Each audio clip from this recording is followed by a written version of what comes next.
Si terranno sabato alle 15 nella chiesa di Zoppei i funerali di Ettore Dal Pos, l'agricoltore angosciato dalla crisi che ieri ha deciso di farla finita nella sua stalla a San Bendemmiano.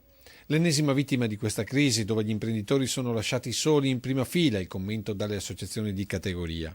Agricoltura che in parte in controtendenza rispetto all'industria e al terziario sembra tenere meglio la crisi, con produzioni che hanno acquistato quote di mercato in gran parte internazionale. Ma al di là di questo ci sono le piccole aziende a conduzione familiare dove il reddito è nel latte e nell'allevamento e qui il segno è negativo da tempo.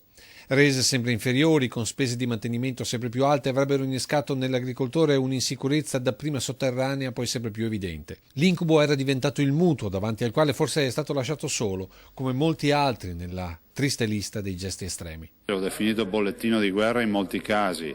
Siamo ormai una settantina di imprenditori che si sono suicidati.